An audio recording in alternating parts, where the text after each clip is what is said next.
to you, Avishek. Right.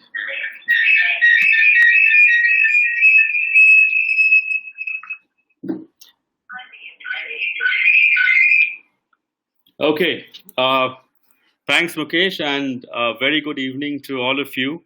I think in this time when we're all locked in, literally, the next best thing that we can do, since we can't travel to the wild, is, well, let's start talking about it. Let's start visiting it virtually.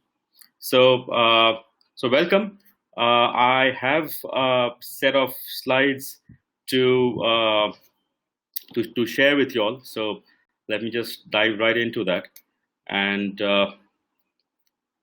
we will get started now. Okay. All right. So Avishek, you can mute your phone also and put it on your voice both the ways. right. Yeah, it's on mute. We can hear you loud and clear. It's a one way. People can hear you, but they can't talk until we unmute them. Sure. So carry on. Okay. So this entire presentation that I thought, the discussion that I thought we'll have today, I'm going to base this on my experience that I've had in the wild with, and that's happened over the last 10 years. So before I speak about myself, I thought let me first tell you all the different things that we have in store for you today. So I have put together a set of topics which I feel are going to be really useful for you when you are in the field. I am guessing a lot of you are interested in the wildlife photography, and that's why you're here today.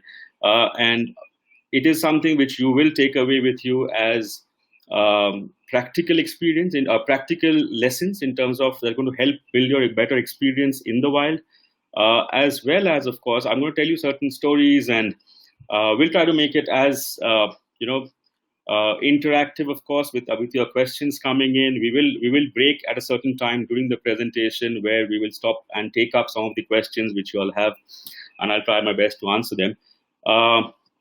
So what all do we have lined up for the evening today? So these are the topics which I thought I will talk to you all about. One is, we all know about photography. We all love photography. But then wildlife photography is a little different from a lot of the other genres of photography that we are aware of. So we will talk about how it's different. A lot of us probably are not seasoned travelers to the wild, so it becomes extremely important that we are aware of the ethics when it comes to visiting the wild, so that when you are there amidst, that's not a known territory for us, right? Something which is where we are there, and we need to conduct ourselves in a particular manner so that it is something which really, we don't disturb anything that's there in the wild. So we talk about ethics in the wild as well.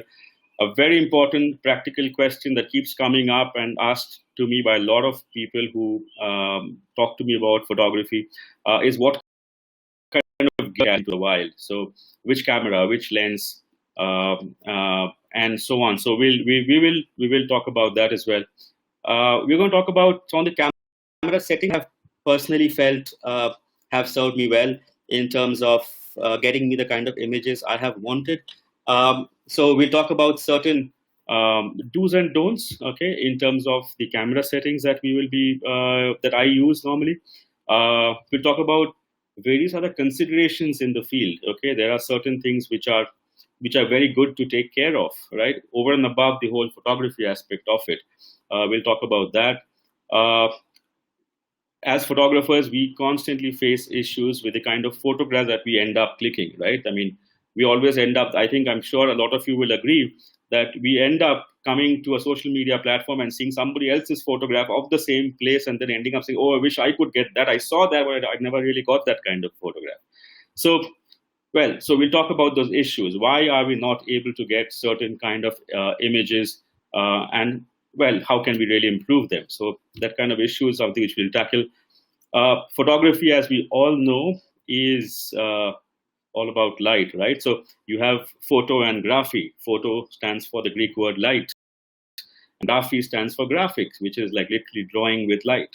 So if that is at the core of it, I cannot ignore talking about light in the forest, because it's a very challenging scene there, right? Because you've got thick, dense forests in a lot of places, and then you're going to manage the light there. So talk about how do you play around with the light available. This is something which is very close to heart in terms of stories from the wild, right? It's always never about just photography. It's something where we go beyond that. So, and these are, well, in the time that we have, I've just put together a few of them, but there are many, many more lessons that we can learn from the wild. I'll just present a few of these stories to you.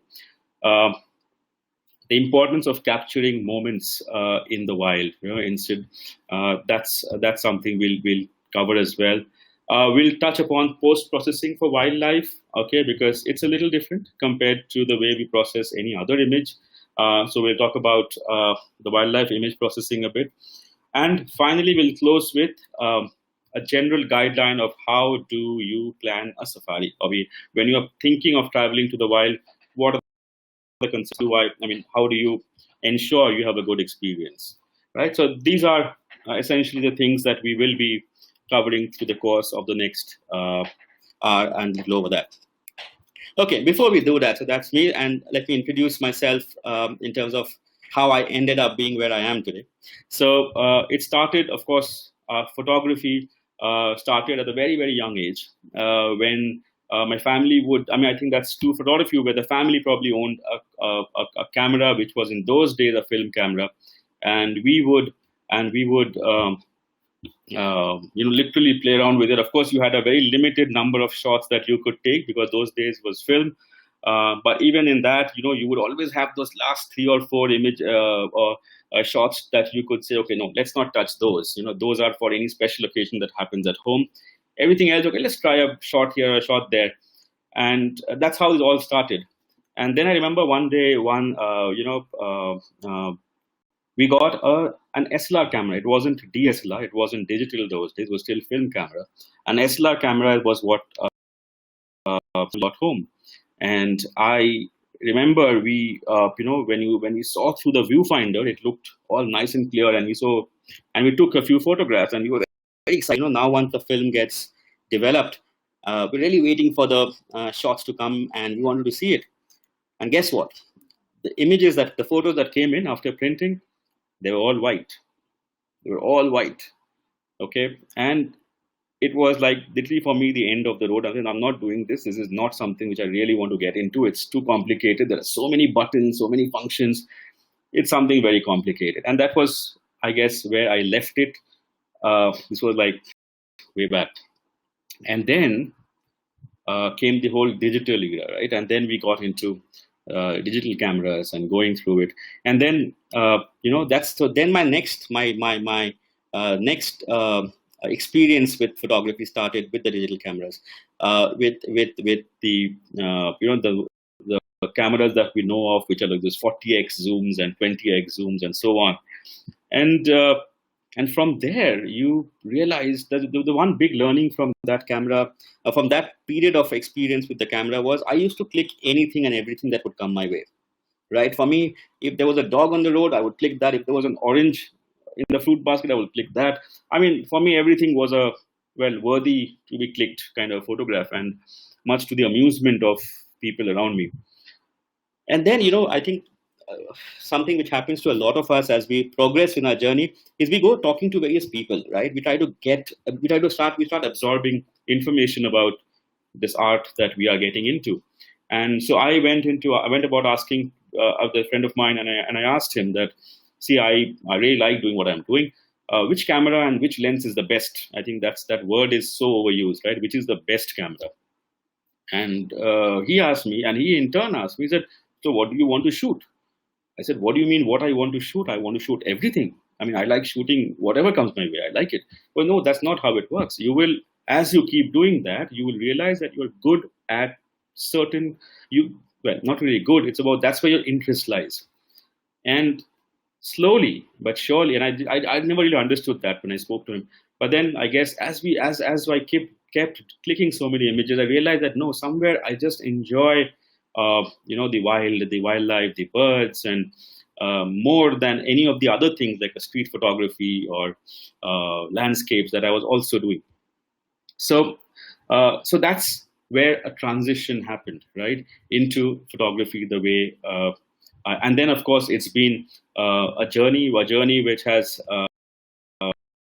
taken me to various parts of the country, to different forests, interacting with very interesting people, experiencing the wild in its various forms, and learning a lot. I think uh, another interesting thing which I really feel is a good way to go about it is, while the photography part of it, when it comes to the wild, it wasn't when I would go to the wild, not always would I have a camera, right? And I realized I actually learned more there. I soaked in a lot more, because once you have a camera, what happens is we tend to get too confined to one particular section of the bigger scene, and uh, and we then try to go for our best shots, right? So while photography is a passion, okay, wildlife was an even bigger passion when I started out. So that's how the whole journey began.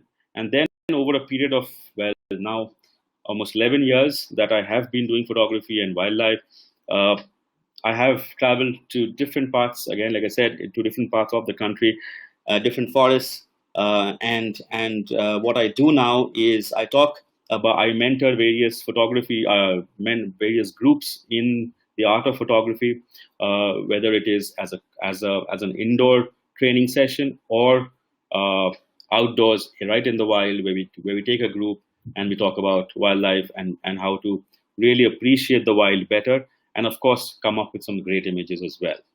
So that's in a nutshell what I do. And so moving to uh, the first section here, which is about how's photography different, how's wildlife photography different, right? So while we all agree that the core defining factor here is light, because whatever photography you do, there's no light, there's no photography as such. But here, what we are talking about is the wild is unpredictable, right? It's very difficult to really, unlike, let's say, a product photography or a food photography or a fashion photography, uh, to an extent even landscapes, architecture, where you pretty much know what's there, right? Here you don't know what's going to happen in the next second, right? It can something can just appear and disappear in a flash, right? And you are left thinking, oh, I think I saw something dark, but I don't have any shot of it. So it's something, it's so unpredictable. It is a mixed, you have a lot of hits as well as misses, right? It's not always that what you go for is what you will get, right? So it teaches you a whole new set of skills in terms of how do you really manage yourself. Okay, we'll have a section about that later, and your expectations when you are in the wild. So the wildlife, it is challenged. It's a way more challenging category. It is more fleeting. It is extremely. You need to be ready, be on your toes at all times, and at the same time, it's almost like the opposite of it is you need to also learn how to be patient, because the whole day can go by and you may see nothing of what you thought you will see, right? So a whole trip may go by, in fact. So that's how the wildlife photography is different. Of course, there's also a big difference in kind of gear that we use in the wild, in terms of the kind of research that goes into preparing for a particular trip. I tell a lot of my participants that while we all believe that, oh, he's very lucky. I mean, if I tell you, okay, I have been seeing a tiger for the last 20 safaris, you will say, oh, he's extremely lucky. But luck is just one part of it, right? It I'm not. I mean, it is a very important part of it, but at the same time, there are a lot of other factors which I try to build in when I'm doing a safari with a group, which ensures that we are there at the right place as much as at the right time as much as possible. So things like so that's something which, of course, that's how the wildlife photography, the wildlife as a category is different when it comes to photography and the other genres. We'll talk about how and what all we can do there in the other sections. since a lot of us are you know, fairly new to this category, if that's to be assumed, and not seasoned about wildlife safaris, then it's important that, you know, we also follow certain ethical boundaries, that we stay within some ethical boundaries, and be a visitor in that wild, so that we don't really disrupt anything, we don't disturb the wildlife that exists there. So some of the things that I feel are extremely critical is, you know, you'll see, I mean, those of you who have been to the wild and seen safaris, been on safaris, that should there be you know, a cat sighting, a big cat sighting, you will have safari jeeps coming out of nowhere and all thronging at one place where you would have had a sighting, right? So it really makes it extremely while for us, I understand that we are all very excited about spotting something and getting our photographs and so on. But if you were to think from the other aspect of what effect does it have on the animal, right? You're actually putting a lot of stress on it, right? So it's good not to really crowd around and you know, leave space. I mean, off late, I mean, I'm sure a lot of you would have also seen these WhatsApp forwards and videos where animals have literally been provoked up to the point of them coming and attacking people in safari jeeps, you know, and no animal would normally want to do that unless it is really provoked or it's threatened to, you know, it will not be doing it. So crowding, something which, as much as possible, and how can you and me avoid doing that? We don't need to really push the driver to go and take up, you know, a place which has to be the best one. Let's race the other one, right? So that's something which, as a responsible wildlifer, you can bring into this particular to your safaris. Nest or den photography, because a lot of the things, I mean, there was at one point of time, it's thankfully reduced a lot, where people really wanted to get those, you know, the young ones, the chicks, or, you know, the young, the newborn mammals as well, where you want to get as good as possible, right? Again, this is something which we are encroaching onto their territory here. So not the best practice at all. It should be really avoided. Be always careful. There are certain times when you'll have nests which are very, very small, difficult to spot, but be aware. Probably you'll see the bird or the animal giving you those animals for sure, but the birds as well, giving you signals to move away. Right? They'll be chirping very loudly around you and all that. So that's something that it's like a warning for you. This is ridiculous, but yeah, but then there are people who can actually mimic different bird calls just so that the bird comes out or comes to the perch where you want to see them. And it is something which is absolutely, again, just for that one photograph, not a good idea at all, right? Always remember this, that of course photography is a passion, and but it's not. We need not be so desperate for that hundreds for Facebook likes. It doesn't make sense, right? I mean, let's not disturb something which is not ours really, and create a problem there because I want to get that one good shot. Okay, so something which, again, to be avoided. And if you see other people, I would request you all to also do your bit there. Use of mobile phones. There are certain parks which have actually banned the use of mobile phones, but there are others which haven't. So, of course, a good practice to not have it on, not talk on the phone and disturb the place. Driving fast, a lot of times you'll have, some news comes to you that there has been some kind of a sighting. And I know in our excitement, we all probably overlook this. And then, you know, we are like, the whole adrenaline rush happens, and then you are waiting to get there as soon as possible and find a place. But in that speed and rush that we are getting into, there are times when you just never know what crosses your path, right? Again, something which is not the best practice at all. It's something which I would suggest that we try and avoid as much as possible. So the urge for this perfect shot, that's something which is quite infectious, and it is important that we try, and while we get into this whole photography and passion and follow our passion, but some of these points are, if you all can keep in mind, that's something which I'm sure we will be able to contribute to the wildlife and give something back. Moving on to the segment about where we talk about the camera and the lenses, and like I said in the beginning, wildlife photography demands a different kind of gear, and your entire setup is going to be different. Right from there is no one size fits all. Unfortunately, you can't have one lens which can give you all kinds of images, right from a very wide shot to a very nice tight shot at the kind of clarity. And so there are different kinds. I'll just touch upon the basics here. Cameras, and in terms of lenses, you have prime lenses. Prime lenses are those lenses which you can't really zoom in and zoom out with. Right? You need to physically move in or move back. You have you also have zoom lenses, which obviously allow you a certain amount of zoom, so you can shoot a little wide as well as shoot a little more close up. So of course, I of course wanted to, I think a question which if I could ask you all, and probably of course you all can't answer me back right now here, but if at least yourselves, if you can answer.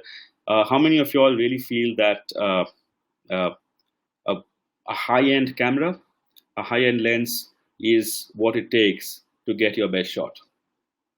Right? Probably a lot of us have that belief that, if you, XYZ, I've seen his or her photographs, and he, of course, or she, of course, has a fantastic camera, full frame, and this and that, and a big lens, and I don't have it, so I don't think I can get anything close to that. Not entirely true, because it depends on what kind of gear you have and how well can you exploit that, right? There are times, and I'll cover that later, in terms of how you feel at times that your lens, which is a huge, bulky, a very high reach focal length kind of a lens, can at times feel like that's just too much for me, right? And so the subject is way too close for me to click. Right. At other times, you'll feel that your lens is too, doesn't have the kind of reach to get something which is too far. Right. So there are limitations at either end. It's just about realizing that. So for me, I'll tell you what I normally do. I would carry a minimum of 2 lenses with me. So I would have one which gives me a higher focal length. So you get the subjects if it's really far and you need to get closer. I would get that, and if I want to get a wider shot, I would keep a more wide angle lens with me. So, for example, a telephoto allows you to go as close, right? Because obviously you can't get down and with a wide angle lens and get as close as to get something like this, right? So it's a little difficult. So and not at all advisable, right? So for this, you will need to get higher focal length, which allows you to get that reach, to get up really up close with the subject that you are looking at, right? So, however, here's where a wide angle comes in handy, right? The kind of story I tell of my group participants is that imagine 3 of us or 5 of us from here, we visit 5 different national reserves in the forest reserves in this country, and luckily all 5 of us get to see a tiger, right? And all of us are carrying the 600 mm or 500 mm prime lens.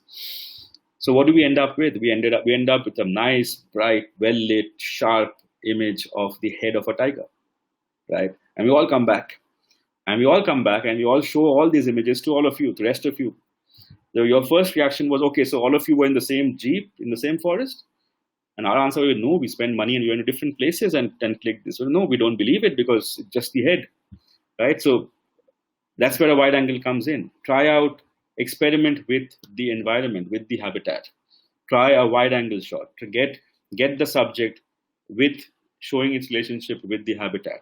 So things like these. So this kind of shots, if you see, this is a kind of it really gives you a perspective of the place. This was shot in Kabini, in Karnataka.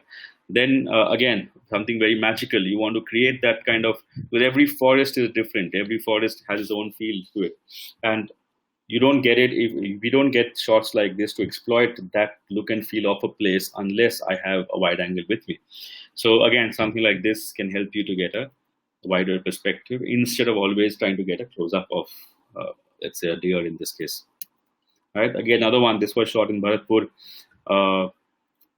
Something which this was only possible again because I went onto that boat safari with a wide angle and nothing, and the telephoto wasn't something that was on my camera at that point of time, luckily. So this is an image from there.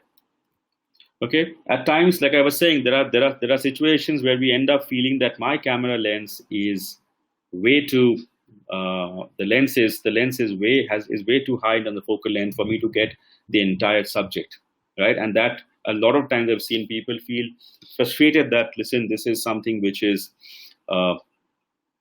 we've missed a shot, right? How about trying to see that, okay, if that be a limitation, is there a way of trying to capture this, whatever I'm able to get, in a more creative manner, right? So to be able to capture parts of a particular subject is in itself also something which can tell a bigger story. You don't always necessarily have to show the full animal, right? So something like this, it still has its own charm. You don't really need to show the head and the legs because it just happened to cross right next to our Jeep in this case, right? It just happened. So this was a shot that was made in Ranthambore, I think a couple of years back. Okay, so moving on to camera settings. Of course, every camera, I mean, some of you would have a Nikon or a Canon or a Sony and so on. So the camera settings as for every manufacturer is different. Even within the same camera manufacturer, between the different range of cameras, you have the settings changing as well. So what I thought I will talk to you all about is some of the basic thumb rules that I try to follow in the wild, and depending on which camera you have, I'm sure you'll be able to associate with all of these settings that I'm talking about. So, a lot of the times when I'm shooting in the wild, things have to be pre-planned, right? In terms of my camera, I don't have the liberty of not always you have the liberty to keep changing camera settings as the action happens in front, because things happen fast out there, right? But if I start setting my camera up at that point of time, I might just lose out on the best part about a particular scene. So what I do is I have a certain few basic principles sorted out, even before, like while I'm there in the field, even before I spotted anything. What I would do, number one, is I prefer shooting in the AV mode. Okay, the aperture mode, that's my priority mode. And what happens there is that allows me. So depending again at what time of the day I'm shooting, I would tend to keep the aperture open, so a lower f number. And when I have that lower f number, what that allows me is a faster shutter speed, right? So I need a faster shutter speed because in that vehicle there are other people moving and everything. So if there is an action that happens, that kind of shake that might come into the photographs, that can spoil the image. So I try to get, the thumb rule for the shutter speed to be maintained is what we follow is for all of us is 1 divided by the focal length of a lens. So if you are in the forest with a 300 mm, so my shutter speed should be in the range of 1 by 300 ish, right? If I have a 1 by 500, if I have a 500 mm lens, somewhere 1 by 500, that gives me. Can you shoot at a lower shutter speed? Yes, you can. It's a lot to do with your shooting technique as well. So if you are really steady and you're able to, you're seasoned enough to handle a slow shutter speed and keep yourself steady, stop your breath while you take that shot. It is possible at a lower shutter speed as well. But for people who are not yet used to that kind of proficiency, I would suggest we look at a faster shutter speed. So my AV, therefore, in my aperture, I keep the aperture open. I get a shutter speed which is fast. For sure, I need to keep a very close watch on the ISO, right? I'd never shoot on the auto ISO mode. In auto ISO, what happens is, ISO, as you know, is basically increasing the sensitivity of the sensor, right? So if I am increasing my ISO number, what happens is the image does get more brighter, and therefore your shutter speed becomes faster. But the trade-off is that at a higher ISO, you're going to end up with a lot of grains or noise in that particular photograph, which we don't want, because that's something which is not really, if you were to even think of printing a particular photograph, it's something which is not really useful. It's if you want to look displayed on a bigger screen, you're going to see those grains. It's not really something which is advisable. So therefore, and when you keep on auto ISO, the camera takes over the ISO settings. So if the light is low, it automatically bumps up the ISO number, and it can go up to anything else. I mean, really high enough to cause those noise, to the grains in the image. Okay, so it is something which, therefore, we will. I keep it on a low ISO, of course. In terms of, we look at what time of the day I'm shooting. So when we start off the entire safari, let's say in the morning, and it's extremely low light at that point, maybe the sun is just about coming out, and you don't have adequate light, at that point of time, what's best setting to do? Best setting is to keep the camera aside and just enjoy the scene if something happens. If you have, once the light really comes up and you have adequate light, ISO should be, therefore, depending on which camera model, I would not bump up beyond 1600, 2000 on the higher side, right? And unless, there are times when I have had a situation where there's an action happening late in the evening when the light is really dropping, right? So light is not good, and suddenly an action has happened. So either I don't click. I mean, of course, that's always an option, just to keep the camera aside and watch. But if you really still want to document it, I would, at that point, take a higher ISO shot, right? But with the idea of documenting, it's a file shot, that something like this happened, and I captured it on my camera for a reference, right? It's not for any competition. It's not for any printing. It's not supposed to be for that. But yeah, it's a moment, and I managed to capture it, and it's for my records, right? So yes, then there is no limit to what ISO you want to. But for photography, otherwise, I would always recommend to have a lower ISO number. Not in a daylight situation, when sun's up, not more than 400, 200 to 400 should be enough. Right? Okay, as we go towards the latter half of the day or the early part of the day, when light is still not good enough, push it, but check, because depending on what camera you have, maybe some of the lower end models don't push it beyond 1000, 1600 at max, if not lower. And the full frame, of course, you can push it up a little more to almost around 2 to 3000.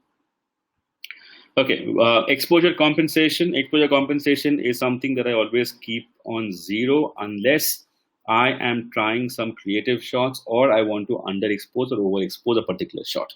So what exposure compensation does is it will allow you to get a darker or a brighter, it overrides the camera setting of the aperture or shutter. If you're shooting on aperture priority and you get a certain shutter speed, you can alter that shutter speed, which the camera has suggested, by playing around with the exposure compensation and get a darker or a brighter image. So for low-key images, a low-key image is an image where the background is completely black, it's 100% black. So a low-key image, to get a low-key image in camera, it's essential to have a subject that is very well lit. The light has to be more on the subject, and it has to be less in the background. It doesn't have to be black. It has to be less compared to the light on the subject. And then when I underexpose in exposure compensation to -1, -2, and -3, what happens? I'm just cutting the light out. So the bright areas become correct lit, the one which has the less light in the background, they will become completely black, therefore. And that's how you get a low key, right? So the low key principle is subject needs to be brighter than the background. In the high key, it's the opposite, right? Then imagine you're shooting a bird against a morning sky, right? So obviously the sky is way more lit than the bird that is in the frame. So here I take exposure compensation to a plus one or a plus two and a plus three, depending on the light available. And you're going to see that the darker subject, let's say a bird, that starts appearing brighter and brighter. Whereas the background, which was, let's say, light blue, becomes completely washed out. So for a high key image, the background has to be 100% white. Okay, so that's where your exposure compensation. These are all creative shots that you can look at in the field. White balance can be an auto. I normally keep an auto. It works well. If I'm shooting anything around the sunset, sunrise time, I then ramp up the white balance, the temperature to a more warmer number, let's say 7,000, 8,000 Kelvin. And so if your camera allows you to have a customizable white balance temperature to be set. Otherwise, and if you go lower, you get a more cooler tone. You get the more blue tones, right? So 3,000, 2,000, you get more blue tones. You go up higher to 8,000, 9,000, you get more reddish tones, more hot, more warm. So depending again when I'm shooting in the day, it will be changed accordingly. But otherwise, for most part of when sun is up and everything, I normally keep it on an auto and it serves me well. Shutter speed, like I said, you need to have a shutter speed which is 1 by the focal length. A faster shutter speed allows you to get a more crisper image. Shooting technique, again, like I said, if your shutter speed is at times low, your shooting technique, the correct way of holding the camera up, resting against a support, giving your camera enough support, and that helps you to even negate any kind of other vibration that can set in. Angles and perspective, extremely important in terms of when you are in a safari. What I always do is, it's very important to have a good rapport with the person you're going out with in terms of the driver, whether it be the driver or the guide or whoever else is in charge of the vehicle there. And therefore, it's important from the perspective of trying to it's always, everyone can see a particular subject in front in the same way. I mean, they're all in the same place. But what if you could get another angle? Can we get another perspective? Can we go around it and maybe get a higher shot, or maybe a little bit low angle, get a different perspective, like a worm's eye view, get a much more accentuated shot. So we can look at angles and perspectives in the field as well.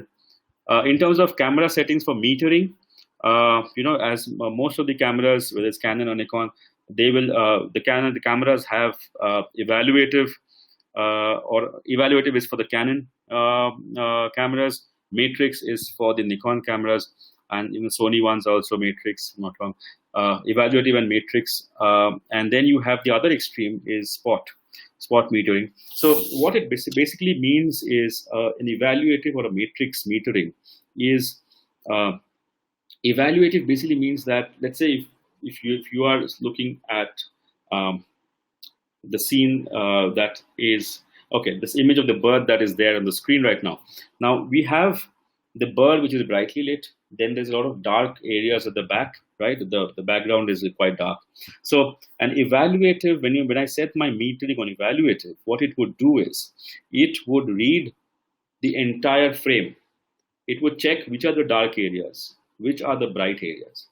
And then it's going to try and evaluate the whole scene and give you as much as possible an optimum brightness, right? So it evaluates the whole place, the whole scene.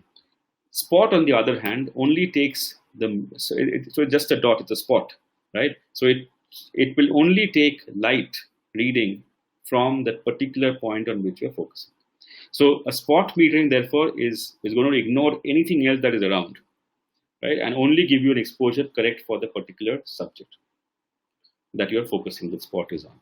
So for most cases in the wild, again, I use evaluative with my Canon gear, and if there is like a shot of a bird, again, let's say against a hedge or a lot of a tree with some lot of foliage, and I need to get the bird exposure right, I would shift to a spot. Okay, some of the good practices in the field. Okay, see, this is from a viewer's perspective as well. That what kind of images do that when you show it to somebody, is the person going to say, okay, this is beautiful, right? So these are some of the things which some guidelines which help to make good wildlife images. It's important to focus on the eye. Okay, a lot of the images are very sharp, very correct in terms of exposure and all of that, but somewhere the whole the head is turned away from you, right? You don't have the head turn. So what do we do there? We wait for it. Either you move around and get to a vantage position, or you need to, if you don't have that option, is to wait for a head turn to happen. So focusing on the eye is extremely important. It really brings the subject to life. In fact, one more element which brings a particular wildlife subject to life is the glint in that eye. So if you see again in this image of the Oriental data, there is a white dot on the eye, or in the eye. So that's again that's the glint, the sunlight that gets captured, and that's something which really helps to bring the subject alive in your photograph. So that's one. Eye level shots where possible, of course. I mean, if you have a tiger walking towards you, I don't expect you to get down from the jeep, lie down on the ground and get an eye level shot. But where possible, right? See if there is an opportunity to get. So if instead of if you have a subject sitting on the ground, and you have the option of, and you are, let's say you could be a bird, and you are standing. So standing and shooting, try and see if you can go lower down. Okay, so go lower, maybe flat on the ground if required, and see if you can get an eye level shot. It's much more dramatic in terms of the impact. Exposure, of course, in terms of getting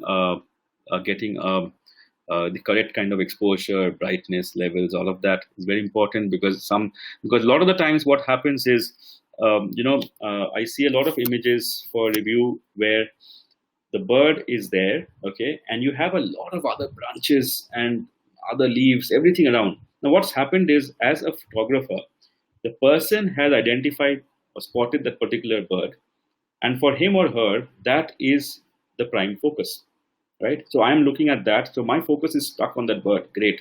But what I have not seen is everything else that's around it, which the viewer will see, right? Because for me, when I'm sending it to you to please evaluate, I'm actually asking you to tell me how sharp is that bird. But I've not seen that bird because there's so much of everything else that's happening in the frame. So that's something which I would, distractions and background and exposure as well, because a lot of times the exposure levels are too bright or too less. Again, something, because you are focused on a particular subject, even if it gets a little overexposed, you miss those signs. Contrast and sharpness, of course, a blurred image, that doesn't really work unless it's a creative reason that you have made a blurred image, then it's a different thing. But a nice contrast of an image, that helps the image to pop out as well. Focus points, a lot of the cameras have multiple focus. This is those red dots which you see when you see through the viewfinder, you see those red dots. It's about moving that dot around wherever that dot is set to. Any subject which is in line with that dot is going to be sharp, right? So most of us would end up shooting either with all the points active, in which case I'm actually telling the camera that, listen, you decide what to focus on, right? It doesn't matter what I want to focus on. So that's not obviously the best case thing here, because the camera tends to focus on whatever is in the plane which is in front, and something at the back, it might get lost. Rather, go to a single point focus point. That's what I normally do. I keep it to a single point focusing, and I keep moving that. So what I do is, I'll first see, a lot of us take a shot, come back and edit it to frame it as per the rules of composition, right? That's fine. But if you can do it in the field, then why not? Then maybe you have less of cropping to do later, right? And therefore your image remains that much more richer.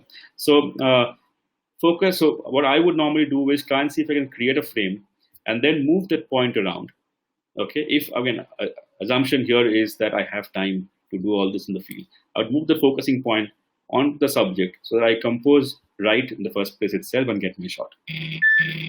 Okay, so this is the stay calm, click, review, click. So this is something which happens to so many of us. I mean, I write it and sometimes it's a struggle, because in the excitement that when you see something, I think for me, the one thing that has remained constant through all these years is every time I see a particular species that I wanted to see, the excitement is just as much, right? So stay calm applies to all of us. It's okay, it's there. You will get your chance to click, and then a lot of us end up doing a burst mode shoot. You go like firing some 20 shots, right?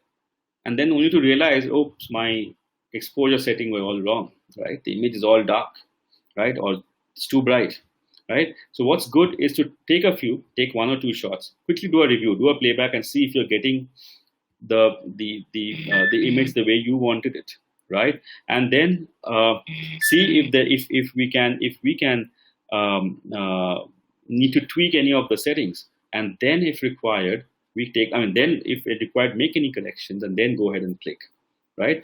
And a good way to check if the image is sharp is, that when you play back a particular image on the screen, what happens is it's too small, right? So unless you really zoom in and check, the focusing does not appear to be correct. It doesn't appear to be wrong when you see it in that small screen.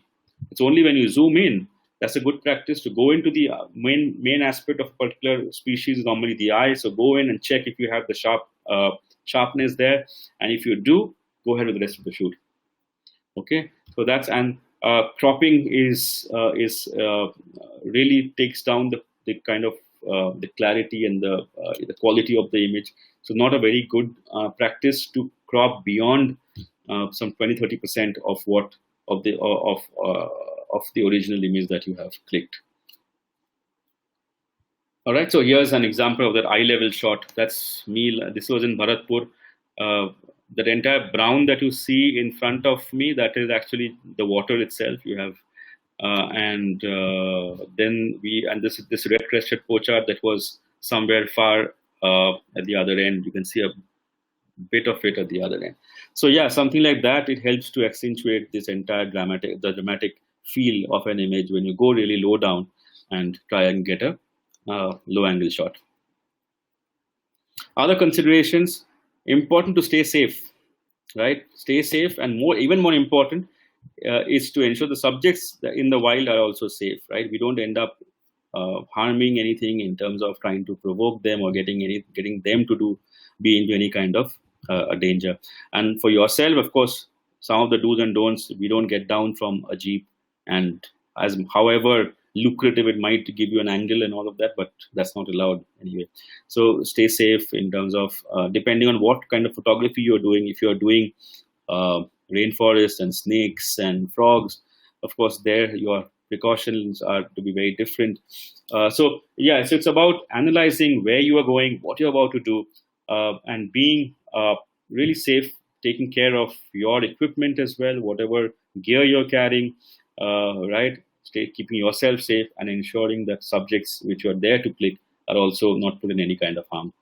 Stay patient. Patience is a virtue which we grow when we are in the wild in terms of waiting. There's been stories of me waiting and not getting well. Been pretty different kind of experience in the wild. So this patience is something which I have at least developed over a period of time, where you realize that, and in that what's fascinating is that while we waited, there was so many other things that we could end up capturing. So it's not just about a big cat that is there and which we will eventually probably see a little later and so on. But in that time when you're waiting, it's also good to try and see something else which you would have otherwise not clicked. Maintaining silence and stealth, of course, being in the wild, it's important to respect it. Chatting and some people sit in safari jeeps with literally food cans in.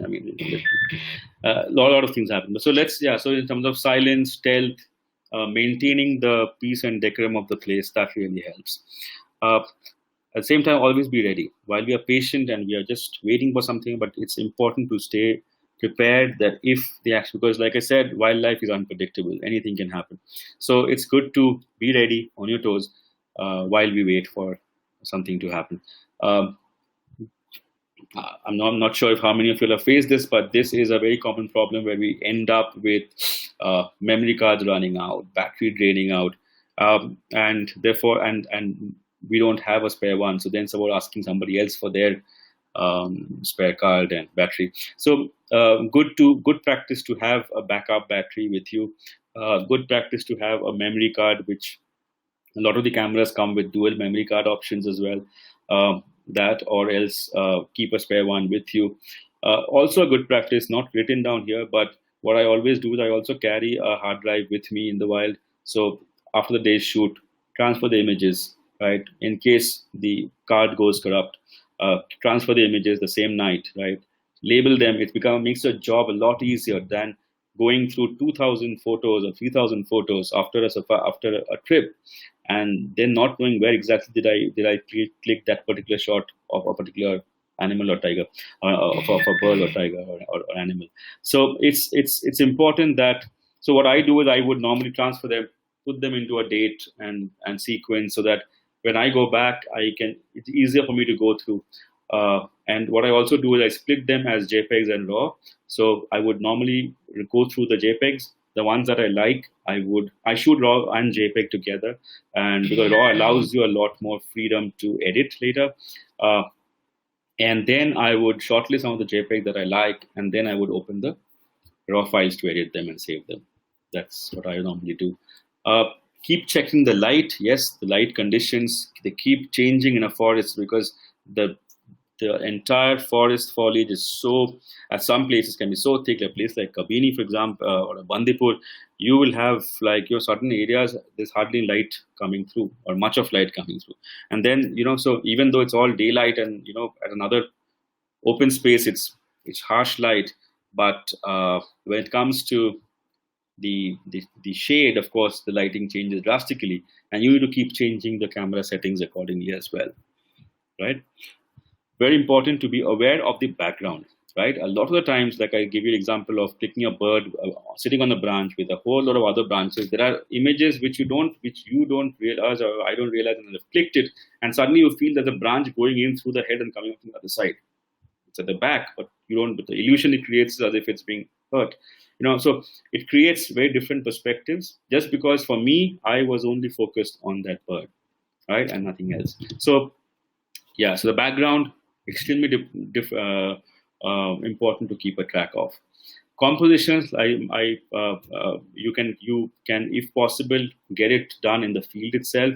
A lot of the times we end up shooting horizontal frames instead of trying. Sometimes good to also check if there is an option of clicking a vertical frame, right? So that also creates a bit of difference and a complete different look and feel. Look for reflections. If there is a tiger or an animal drinking water, right? Look for reflections in the water instead of just trying to go tight and getting only the head, right? So looking at going up really close and getting the animal with the reflections. Sometimes some people shoot only the reflections for some creative shots, right?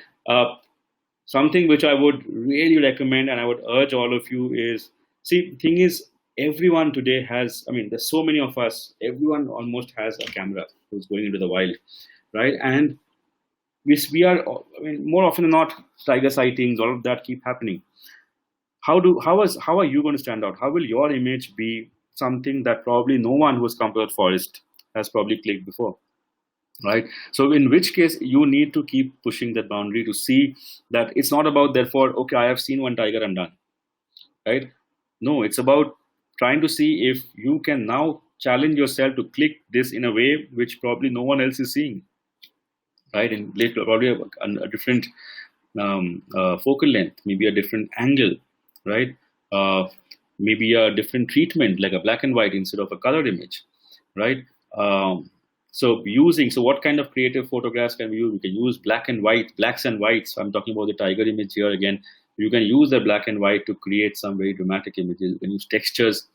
Okay, but yeah, bottom line is that's something which really that I push my boundary by saying that, okay, what can I do to make a difference in this photograph or in this scene that is in front of me, which no one else is probably doing. Okay.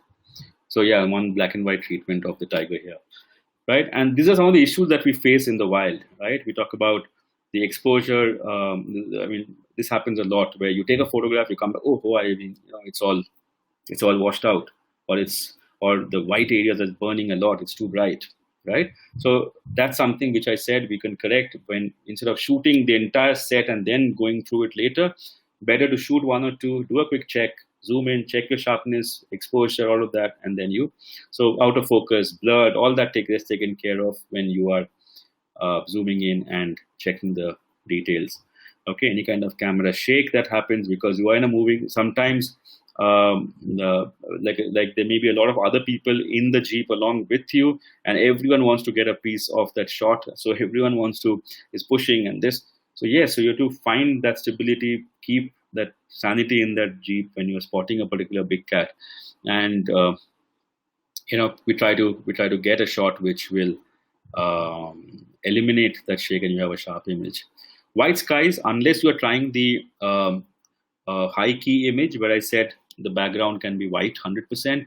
Normally, otherwise, unless you have something like the blue sky or some clouds or some drama in the sky, it tends to make the image a little flat. So that's another challenge which we have. I would say move around, see the different perspective. It's all green and brown or something, but they can reflect, right? The leaves, the trunks, the tree trunks. So it has to, again, something which you need to be aware of. So when you are seeing through the viewfinder and you are seeing your subject, see if you are keeping your focus is not only on that one thing, but on everything else that you are about to include in your frame. All right, so playing with light. So jungle, of course, has its own light shade areas. So again, this is an image which was interesting because the one on the left of the langur, where again, it's just about waiting for an opportunity, right? When it kept doing all kinds of tricks there. It would jump up, this, that. There were actually 2-3 others which were all in a playful mood. And suddenly this one just got up to onto this branch, and it just started looking. Just for a split second, it was just looking up. Just about getting the timing. In my mind, I had already planned that because langurs or even deer, the antlers, they'll have you can get a beautiful effect called the rim light effect, where only the outline is going to glow, literally. So I had already planned that kind of a shot, and therefore my exposure compensation was set at, I think, a -3 or a -2, and it got me an effect like what you see here. So again, just being aware.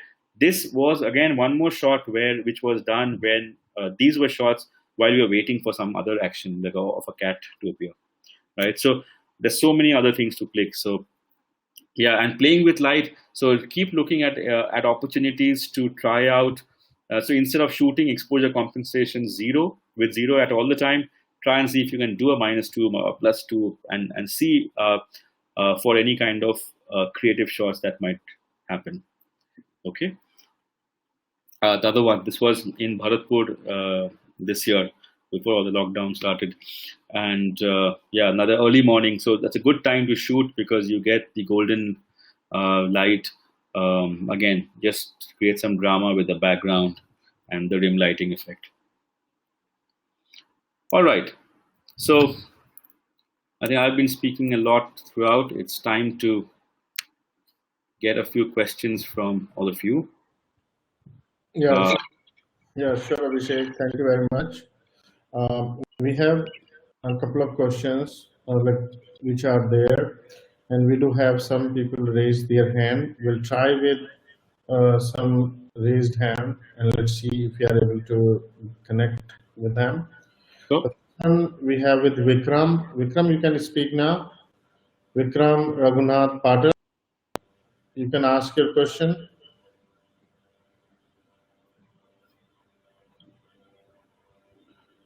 Vikram Raghunath seems like doesn't have the Probably internet. We some of the questions that have been messaged, I think.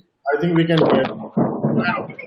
So I can see some of them. One is Anurag Devan. Yeah, How do you for- yeah, read out those questions too. so, Okay. So, the first question is from Manoj. Hi, Abhishek. Can you suggest some wildlife parks that are open all the season? Sorry, it's not very clear. Okay, the person we have unmuted. Okay. So, what all this? Can you suggest some parks which are open all the seasons? So parks in like Bandipur, in Karnataka, so Bandipur, Kabini, these are parks which are open through the year. Of course, in this period of lockdown, almost every park is closed. But under normal circumstances, you have, I think most of the parks will be open, just that you may not have all the zones open, right? So for a place like, let's say, Ranthambore, where the high demand zones would be your 1 to 6 usually out of the 10 zones, or now I think it's 12. So 1 to 6 are the ones in high demand. So they will not open the entire set of zones. They will open a few zones. In place like Bandipur, it's open throughout, right? They don't have a zone concept. You can go in and at any time of the year, and of course, unless there are some other natural calamities like there was a forest fire and all of that, then of course it closes down. But again, when things are normal, you can travel to these places throughout the year. Next question we have from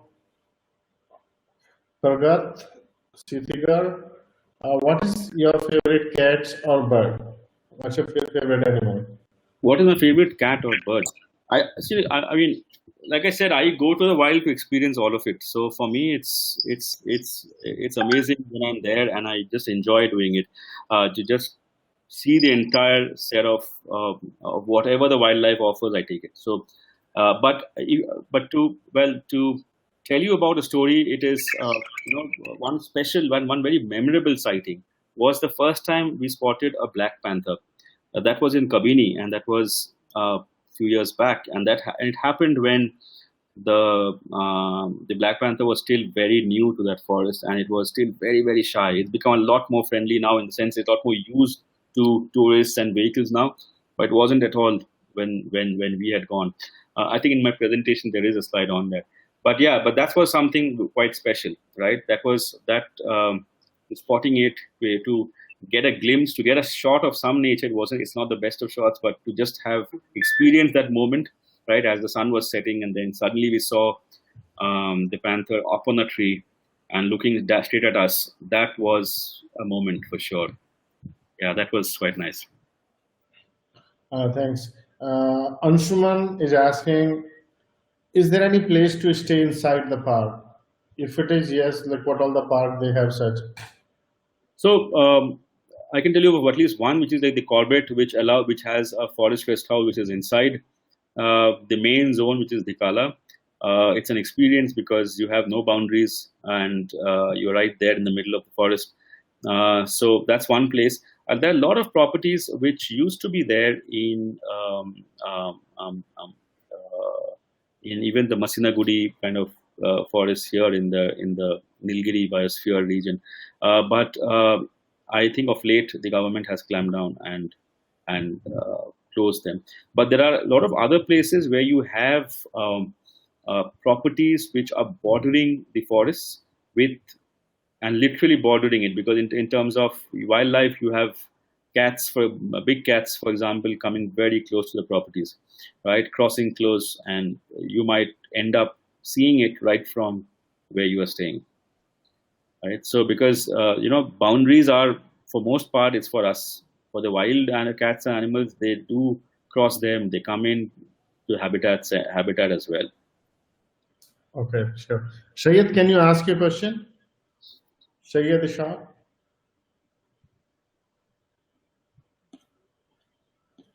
Shayad, you are unmuted. If you can ask your question.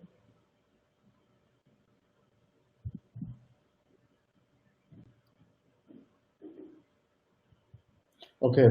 So another question we have. Yeah. Hi Abhishek, this is from Ravi. The best time to visit Run of Kutch. Okay.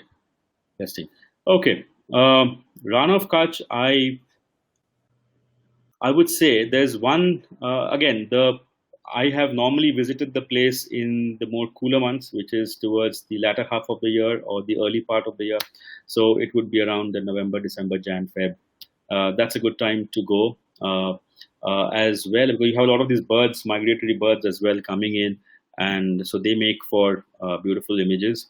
I have also I would also say recommend that you plan something around early March, end Feb, March again, because a lot of these the desert fox, for example, they come out around that time, and you have the young pups and the puppies as well outside and play in a playful mood. And of course, never go venture too close. That's not at all advised. But yeah, from a distance, it's beautiful to see them as well. That's around a good time to observe such behavior.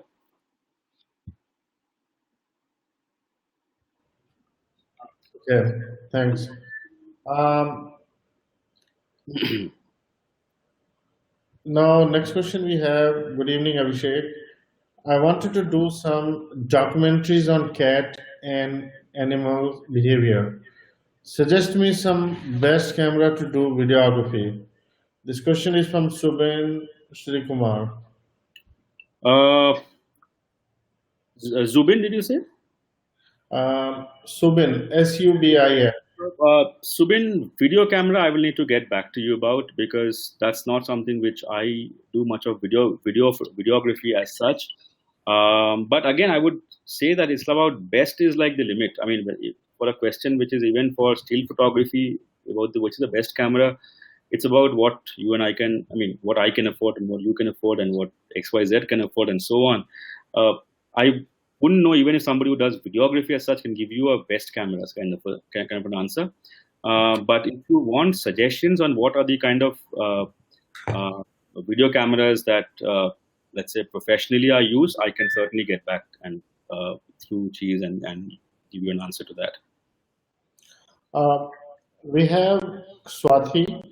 Swathi is asking that apart from birding and big cats, I mean, she means the big cats, what's the interesting subjects we can capture in the wild?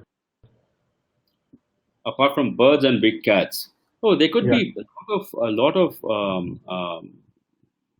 I mean, for me, it's I enjoy shooting a lot of the habitat shots as well, right? See, birds and when you say birds and cats, we're talking about a particular subject. For me, I mean, subject could be any of them or other subject, but for me to get the whole place captured in a lens through my camera is something which I cherish a lot. So it could just be even a jeep venturing into a forest, and you have the trees lined up, and you have the early morning rays coming in, and the dust. They make for great images. You don't really need a subject there, right? That tells a story of its own. So, yeah, I mean, I will talk about a slide later where the rush or the anxiety to get to see a big cat itself is something which I would not suggest that we start off with, because that what it ends up doing for sure is you're going to miss out on a lot of interesting stuff that is just going past you, right? And they're all okay. I mean, they're fine. I mean, for all you know, you're going to see so many big cats that you're going to end up feeling okay. I'm feeling that I've had enough. I don't want to shoot any more of these big cats. So for me, it's about trying. That's why I said I advocate that, and I also try and shoot as many. And for me, there's something else I will be talking about probably in the next few slides after we resume the presentation. Is I have also moved. I have, if I were to use the word, evolved in a way from a kind of photography to something else which is more creative. So my options are limitless, right from clicking just a tree to a plant to rocks. I mean, you can do so much when it comes to creative photography. Of course, any subject is most welcome there. Okay, thanks, Abhishek. We have another question So from others, Raipur. Hi, Anush. Tell me the best time to visit Panna. Okay. Panna, as I mean, I don't know if you have been checking, but Chiiz had, we were already planning to do one around this time, which is in April. Uh, we will. I mean, for me, see, it all depends. One is that if you are going in search of if cats be your objective, then big cats be your objective, then the warmer the climate is, the chances increase in that sense because of the watering holes drying up, and you have fewer places, and therefore more chances of seeing animals there. So any park that works. But having said that, if you are into just enjoying and absorbing everything of the wild the whole year, wherever you are able to, whenever you're able to, go and experience the wild in the different seasons, right? I mean, spotting a leopard in the rain in the monsoons with the green foliage is an experience which is completely different to seeing five tigers in the month of May. I mean, so it's all about a personal thing. So I would say that there's no so it all depends what your objective is, right? My way of approaching the wildlife thing is when I get a chance. I mean, it's not so much about the season, not about. It's more about if I have an opportunity to go, I would love to go and visit the wild. We have another question from Gayatri. What's the most difficult animal you have captured? Very unique, difficult, or something interesting? Okay. Again, I would then talk about the Black Panther, which was a difficult one because it was very shy. I will tell you all the story. I mean, but since the question has been asked, I'll start with the story. Though a slide, I'll show you the image later, and I'll tell you why it's interesting, why it was challenging, because it was, I think, a month or so that it had just come into Kabini, and it was quite a dream for people to spot one. And you guess what? We never went in with the idea of we want to spot the Black Panther. So, however, and it was still those what should I say those days when I was still soaking in a lot of stuff from people, learning. I still do, but those days I was a lot less aware of the wild, and I was and some very interesting things came up. One being, I had we went in with. I understood how important it is to pre-plan and to research your wildlife trip, right? So I'll give you an example. What happened with in this particular trip was the naturalist who was with us, he got on board. He said that what, the Black Panther has made a kill of a deer, spotted deer, yesterday evening. I said, okay, great news, but what? So what? Okay, now then starts the whole process of piecing together, almost like a detective, the entire kind of a storyline as to where to now look for the Black Panther. So it was like it has made a kill, so that what it implies therefore is the Black Panther is now satiated. It's had its fill. It's eaten well. It's now therefore highly unlikely that it will go and walk around the place. Okay, so what would it mean? Because if it wanders around, there's a high chance because the panthers, leopards, they're also extremely scared of tigers, right? Because they can really come, literally crush their skull. So they will want to find a safe place to rest. So safe place would mean go high up, sit and perch themselves on a tree, and they would probably rest there. So all these were like A to B to C to D, and therefore you had a certain narrative and you had a certain plan. Okay, then we will now go and check where to spot one. And I remember we while again everything else that I've said holds true, where we clicked other things as well, but somewhere at the back of the mind you have a primary plan as well. So I remember we did that trip with the naturalist who kept on asking the thing, listen, keep looking while you check down as well, but look at the branches on the top. And you wouldn't believe it, actually it was right. As per that plan, it actually was sitting high up, and we had a sight of it just as the sun was setting. So very late in the evening, but that sighting was very special, very challenging, because it really tested. It needed a lot of studying before you got into the field. I mean, that's one thing that comes to mind. There are quite a few others, I'm sure. And Abhishek, like I guess I was not aware. I used to think that black panthers are a different breed, but No. later I came to know that this is some kind of disease they have. Maybe, like me, some of us might not be knowing. If you could describe that, how does it happen? Yeah, it's just a skin pigmentation. I mean, if you really see the black panther, if you see the coat close, you'll actually see the same markings of the leopard, right? So it's actually a leopard, and just that it's got a black pigmentation overall. Okay, thanks. Um, Another question we have from Anurag Devan. Yeah. Various post-processing techniques used in wildlife to Sorry, dry. I lost you there, Mukesh. Sorry, couldn't get that. So the question is from Anurag. The question is like for post-processing, how do Right. you differentiate the background in the picture while doing the post-processing? Okay. So for post processing, what I will do is, Mukesh, I will take this question up when I'm doing the post processing section, right? Where I would recommend, I mean, to broadly answer this question at this point of time, I would say that I try to get the background. If it's too cluttered and too messed up, right? It's very difficult to salvage it in the post production. Post production is mainly for me to make some corrections that the image has probably not may not have got certain uh, things I want to just correct it. That's in post. For me to now say that no, I'm going to remove that whole kind of cluttered background, for example, is not ethical. It's not something which I would do, right? So for me, it's about therefore keeping that limitation that I cannot alter an image too much. Okay, I would therefore have to keep it within.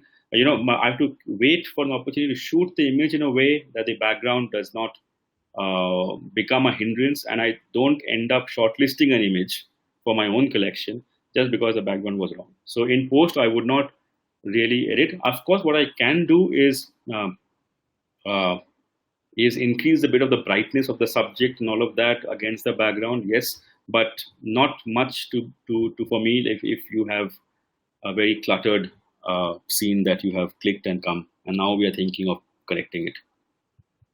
Okay. We have a question from Devan Pandey.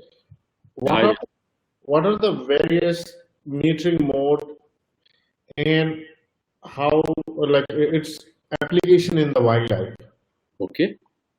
Okay, so metering mode, like I was mentioning in the presentation, you have an evaluative or a matrix depending on what camera you have. Then you have partial, and then you have a spot metering, right? So these are the three different three, or some cameras have a center weighted as well. Can be 3 to 4 different metering modes that a camera can have. Basically, in layman's term, what it means is when the camera is when you are pointing a camera at a particular frame, okay, in this case, let's say you have me here. If you're able to see me clearly, then you have a kind of a darker kind of a bookshelf here, okay, and sort of a dark area of the curtains at the back. So you have different kind of exposure levels here, right? So what does the camera expose correctly? Is it my face? Is it the darker regions, or is it the sort of dark place, right? So when you are doing an evaluative metering or a matrix metering, the camera is now going to evaluate the entire frame, right? It checks which are the bright areas, which are the dark areas, and then tries to give you an optimum exposure for your image. The other extreme of it is a spot metering. Okay, and spot metering is basically going to read the light of a particular spot, right? So then it ignores the rest of the frame.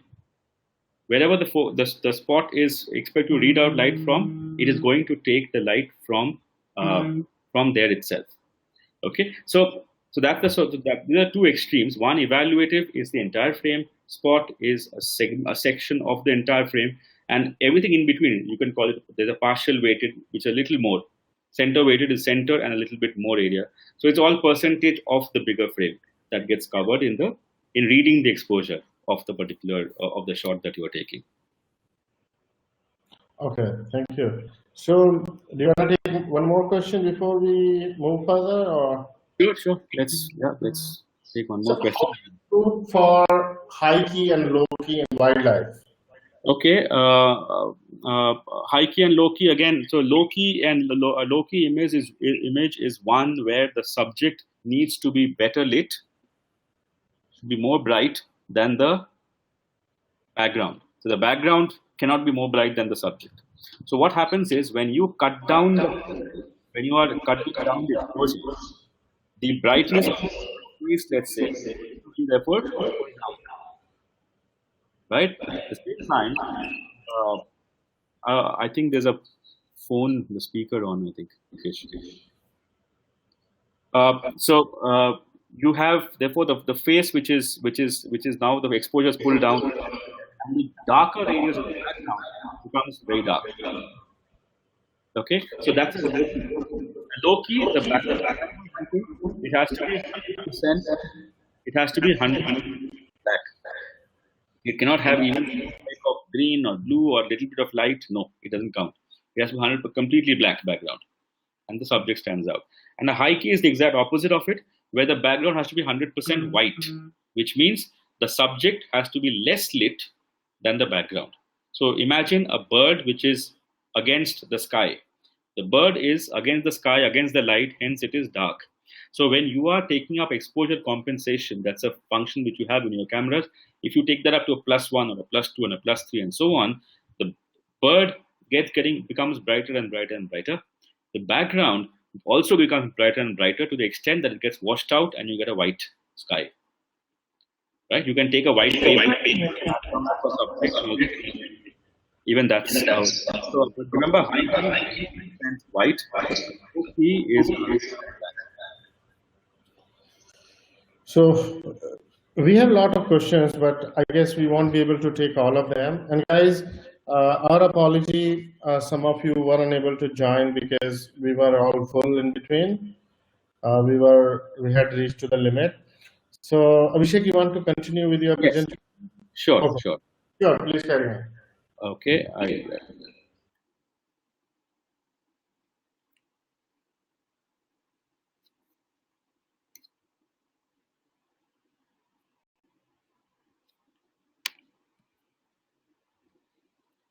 all right. Moving on to some stories from the wild. Okay, I'm sure you're going to find them interesting. Let me give you let me tell you. Now, these are things which you only observe, you only get to know when you speak to people in the forests, who are guides and naturalists, to people who tell you stories from the wild. And this is one thing which I'm sure a lot of us, if you have been to the forest, we would have seen, but not really known what this is, or may not even have noticed it. It's there, and it's nothing rare. So you have the black tree ants make their own nest on top of a tree. You see on the image on the left here, you can see that it's right up on the tree, and this is a close up of it, right? And these black tree ants are quite a favorite meal for the rufous woodpecker. So now the rufous woodpecker, what it does surprisingly, and this is something which only nature knows how this works. The rufous woodpecker, in order to lay its eggs, it will come to this nest. It digs a hole which is around 6 centimeters, if I'm not wrong, in the center. Okay, and there, so what happens in that process? Some of the ants, their larvae, all of that will die. But surprisingly, the ants do not end up biting or attacking or doing anything to the bird. So the rufous woodpecker, it lays the eggs in their nest, and then it waits for it to hatch. Still, the ants do nothing, right? The ants, which are otherwise food for the rufous woodpecker, they do nothing. Rufous woodpecker, in turn, woodpecker also stops, feeding on the ants. Okay. Also, when the new ones are hatched, the rufous woodpecker will get food for the new ones, right? And again, there'll be crumbs and pieces or whatever else is left. That again, the ants will. So it's a very symbiotic relationship. So suddenly, something where two creatures from the wild, which are otherwise, one predator, one prey, they suddenly become one, and they start working together, right? And the other good thing is the rufous woodpecker, and probably this is the reason why the ants don't do anything to the woodpecker, is it would also not allow any other woodpecker to come and feed on the ants, right? So something very interesting that one of the stories that came up, which told us, I mean, I keep thinking of, from stories like this in the wild, I think of our corporate lives that we have been a part of, or we are a part of, where, we talk about, I'm sure it's a complaint for most companies which say that don't work in silos and work with your other departments. I think of those stories and say, okay, there's so much of friction there and everything. And then finally, great things happen when they work together. So this is one story which I thought I will just share with you. Again, the idea of telling you all these is that there's so much happening in the wild, right? So, I mean, I think the lady asked me, other than the big cat and the bird, what else do you want to shoot? So I like doing these as well. I mean, these won't go for any competition, but well, this is just for something which is a nice story to know. Another one. This is the black panther. I don't know how many of you are able to find that out. In that image, there's this black panther which is trying to hide behind that bark, and you can just see that one eye of the panther. So that sighting. It was very far. It's like it's really far. Light was failing, and this was again the pre-planning part. I already told you that story as to how it worked out, and right from understanding its behavioral patterns. What would it do? If I want to, I started by saying that it's very unpredictable. At the same time, what also happens is you can at least anticipate certain things. Whether it will happen, whether you'll get to see the subject, we don't know, but you can anticipate certain things. For example, I'll take a very simple example of how wildlife behavior knowledge helps. You are all familiar with the kingfisher. With the kingfisher bird, right? Now there are different types, right? You have a white-throated as well. You have a pied kingfisher. Now, a lot of times what happens is, if you get into understanding animal behavior or bird behavior, the white-throated kingfisher, it would not normally, the way it fishes is it would sit on a branch next to a water body, right? Any overhanging branch, it would sit there on the edge, and it would stay still, keep looking at the water to spot any kind of activity by some fish, right? Moment it sees something, the whole movement is to go dive in, right? It just dives in sideways, goes in, catches the fish, comes back, sits on the branch. And then what follows is a very violent movement of the head, right? It'll violently move the head, right? It'll beat that fish against the branch, trying to kill it and all that. And then finally it will flip that fish, because the fish was held like this horizontally. It will flip it to make it vertical, and then it goes in. So if you are aware of that kind of a process, we are now waiting for different kind of shots, right from diving in to with the fish coming out, right? All the splash, those are the shots. It comes back, then the whole movement of the catch and the bird. So those are therefore my planned shots. Whether I get to see the woodpecker and the kingfisher and fishing, I don't know. But if I do, I at least have this knowledge with me to now plan my shots. However, if you look at the other kingfisher, which is the pied kingfisher. Now, the pied kingfisher is very different. It does not fish the same way as the other one did. So what the pied kingfisher does is, it starts to, if it sees something, it will actually go all the way up into the sky.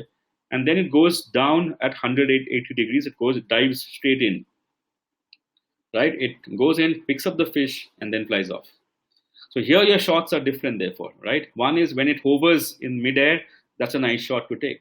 When it's about to hit the water and pick up the fish, that's a nice shot as well.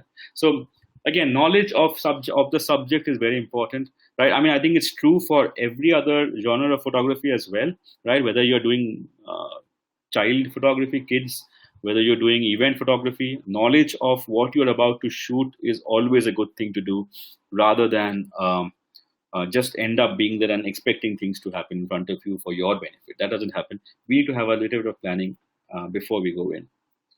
Okay.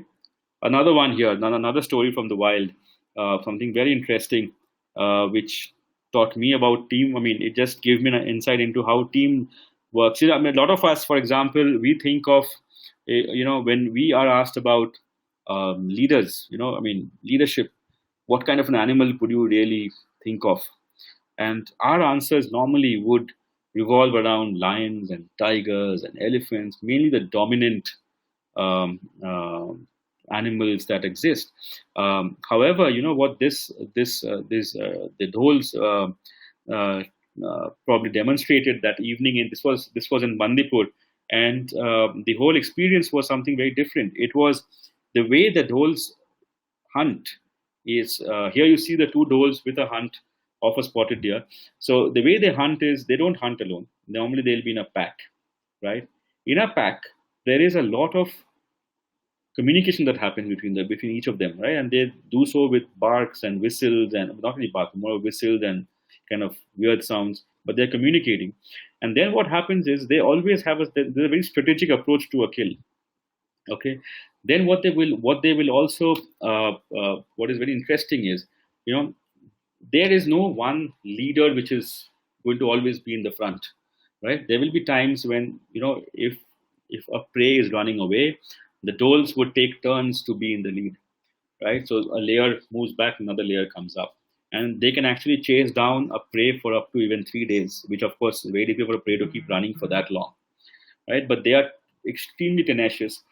A strike rate of, I think, 75 to 80% is what a dhole has when it comes to making a kill, against a much lower percentage for even a tiger. So just because, so you get to understand how teamwork is. I mean, these are animals which are surviving for years, for millions of years, and they have probably perfected this strategy. So maybe, for us humans, we have a lot to learn from the wild. So for me, these are things which equally give me a lot of satisfaction when I observe. Right? It's not just about that one big cat. If that's what was the main subject.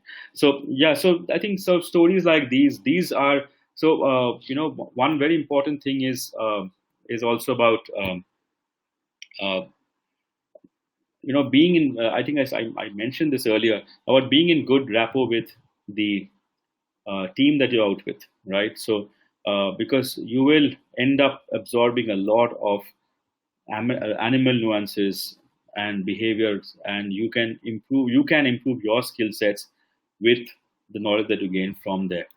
Another one, this was shot in Rangantittu, and of course the whole pre-planning involved here was that this is their normal activity. They would dive in, they would swoop down from the top. They're big birds, right? They swoop down, they would take that water with fish or whatever they get in their beak, and then they would fly off. And then these being big birds, they take time to fly. They're not as fast as a kingfisher would be, for example. So yeah, so it's about waiting patiently at one place, waiting for the bird to come down. So again, test of patience, test of settings, because this is extremely fast action in terms of the splashes being captured, and then you get the entire scene that unfolded here, right? This is what I was telling you about art, and in terms of my wildlife journeys are therefore, I have had, if I were to classify it, I do. I do a lot of. I have moved to doing a lot of wildlife art photography as well now. So what that essentially means is, when earlier what I would do is I would go capture and look for that sharp image of the subject or a group of subjects, and that's about it. Now it's about how can you create a more arty image from the same wildlife, right? Which means now the boundaries have to be pushed. The creative challenge is a lot more. I'll show you a couple just to give you an idea of how some of the creative images that I have managed so far. So something like this. So it doesn't really have to have the head of the subject, just to have a different look and perspective of the scene, right? So some kind of an art form here. So obviously there will be some edits in these images because you're creating an art. So there could be something which is little, it's not always the image as is. So something like this, or again here, there's no feature of the animal that is visible really. But for me, it's the entire image, entire frame that gives me a very aesthetic look. That's why it's part of the more of the art images, set of images. right? Another attempt at when we are in the wild is to try and capture moments, right? For example, when I say I mean when I say moments, I'm also talking about creating a story, right? Do I have other photos of these four? So this is Krishna. Krishna, the one, the tigress in the front drinking water. That's Krishna, and those are her three sub-adult cubs. This was 2 years back in Ranthambore, and on a hot summer day, and that's so there is a certain amount of story which comes out. I have a lot of other images, but for me, this makes the cut mainly because you have all the four looking straight at you, right? It has that whole action of lapping water, and the entire there's certain kind of it just the moment froze, right? I think we all froze as well because we're extremely close to the subject at that point of time. But to have still managed some shots, and they were of course keeping an eye out because there was nobody else. It was one of those extremely what should I say, lucky situations, if I were to say, where we were the only vehicle at a distance, of course, but able to witness this entire family activity happening here. Right, again, of the sambar deer, I have a lot of other images where the sambar deer is on the road looking at the camera, full shot, sharp image, everything is good, but I would still select something like this because this is something which gives me a feeling. It has a certain story to it.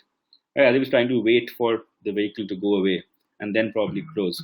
Right, so can we always plan? And it's not that I asked the vehicle to park in between so that I can get a shot between the two branches. No, it wasn't. But when it was unfolding, the entire scene, I could see it coming. Then you realize that, okay, you have a vantage place here to shoot something like this. So it's not always, therefore, it's not by chance that, this image happened, right? There was a certain amount of plan, but I also had other shots. But this for me is something which captures a story better than any of the others.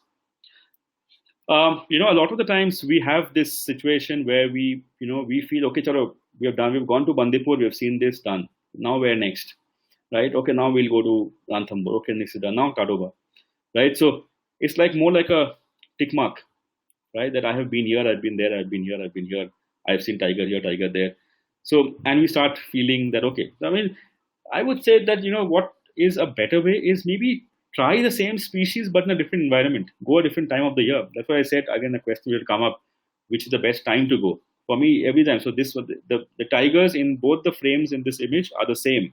Okay, this was shot in Bandipur. One in early. The one on the left is around Feb of this year. The one on the right is right after monsoons of last year. Right. So obviously you see the different environment and the entire habitat which changes. So for me, it doesn't matter. So it's not about therefore different places and therefore different species, but you might go to the same place and still end up, and for people who go there, I can vouch for it. People who say that you go every month, it's a different forest, right? So there's no getting bored of a particular place. So no best time. Any time is good if you are able to capture such images. Any time is good. So yeah. One of my favorite slides because the jungle has so much to offer, right? It's not just about one big cat, which we will obviously have a goal. We obviously go in with the idea that, okay, we have a plan. We try to, talk to people, find out. See, the way I'm jumping a bit here to something which is going to come up a little later. But when we are planning our safaris, let's say when you are doing a safari with Chiiz, and let's say the way we would work is to obviously have a primary goal, right? Hence, we had a panna in the month of April, right? We have a primary goal. At the same time, the experience should be much greater than having said that I have spotted a particular big cat, right? For me, it's about how do you come back a more richer in knowledge individual after that trip, right? How have I managed to contribute to your learning, to your understanding of the wild? How can you in turn now go back and tell 5 other people that, hey, you know what, next time you go to the wildlife place, maybe just carry your steel water bottle and not take the distillery water every time and use up plastic. I'm just saying, and this is one of the things. So it's about how can you in turn become an evangelist for the forest, right? So at the same time, when we are in the wild, I will obviously have a particular goal that, okay, I will do my research, I will try to plan to get the group the best experience of probably spotting a tiger, yes. But at the same time, what else can I offer you all? Right? How else can this experience be part of your portfolio? Right? Something which you feel that, yeah, it was worth it. We saw, I mean, for me, a spotted deer in a great light with some beautiful effect works as well for making a particular safari worthwhile.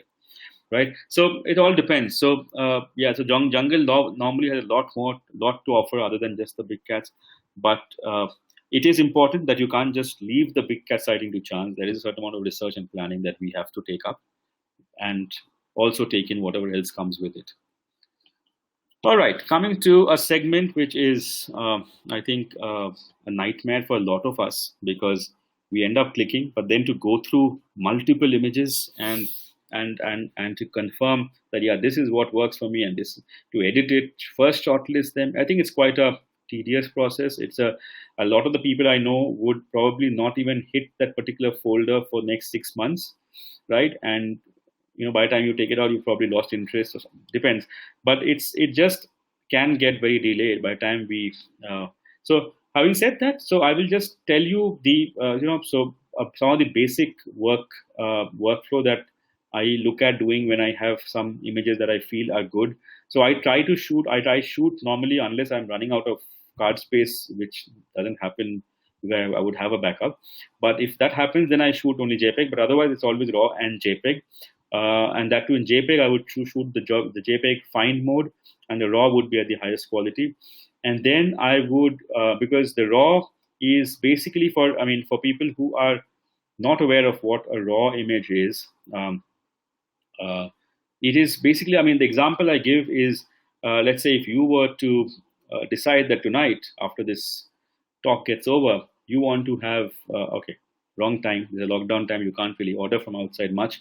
But let's say in normal circumstances, if you want to have a pizza at home, and you have two options, right? One is either you order for something from a Domino's or a Pizza Hut and have that delivered to you, right? In which case, all you do is add some seasoning and it's ready to eat. So take the example. So the similarity exists with a JPEG. When you click in a JPEG mode, the camera is processing the image and saving it for you in a format which is ready to be shared online. So all you do is take out the SD card, put it in your computer, transfer and share. You can add a bit of seasoning, bit of corrections here or there, it's fine, right? And it's ready for uploading. The other option is if you decide to have pizza tonight, but instead of ordering, let's say in a lockdown situation today, you have to make it at home, right? It takes into account there's one basic requirement for that. The basic requirement is you need to know how to cook, right? Unless you know how to cook, the entire process of making does not work, right? And once you know how to cook, you need to have a special kind of equipment to make it in. But in that case, it gives you a complete flexibility to treat the image the way you want to treat it, right? You can have it the way you like a pizza to be, which could be like a very different dish altogether for all you know. But the same thing happens with a RAW file. RAW gives you all the ingredients. RAW captures the image raw. All the ingredients are there. You need to now have a special software, okay, to open it. Otherwise, it won't open, right? And then you need to know how to cook. In other words, you need to know how to process it. Right? How do you take that image now with all the ingredients, and how do you now start working on each element to give you an output which is really tasty and as per your liking, right? So that's how a RAW and a JPEG are different. So I would normally shoot in a RAW mode. I would try to few things which I do and which are allowed in. For those, if you are looking at even competing in various competitions, serious competitions, these are things which are okay to do, right? You can minor crop. You can do some minor cropping, right? So you can straighten it a bit. Okay, if your image is tilted, horizons are tilted, straighten it. That's fine. You can dehaze, make the image a little more crisp, more contrast. Okay, you can increase the vibrance. Okay, don't increase saturation, because saturation tends to make the image look very unreal. Okay, it gives you it's almost like adding a lot more color to it. That's not what we want. We just want to increase the vibrancy of the existing colors. So vibrance, when you increase the vibrance, it's a lot more realistic. So play around with the vibrance levels and not the saturation. Exposure corrections, that's fine. Minor corrections of exposure, that's okay. White balance, right? Again, if you have shot raw, don't to worry about white balance in the field. You can always play around with the white balance in the post processing. Okay. What happens in JPEG is JPEG also you can do a lot of these things which you can do in raw. Point is, when you overwork on a particular JPEG, the image tends to look very cooked up. It looks very, very artificial, right? You start getting grains. This quality starts to drop. So these are things. Minor spot removal. If there's one small branch jutting in from one corner on the top, remove it. But that removing it doesn't really hamper the overall image. But if there is a outlet sitting on a branch, don't delete the entire branch. I mean, that is not a minor spot removal, right? That's like the entire one key element of the frame. So anything minor, yes, you can play around, you can remove them if it's not really adding to the scene. I normally would edit my images on Lightroom and then followed by Photoshop. Lightroom does not have the same kind of what should I say?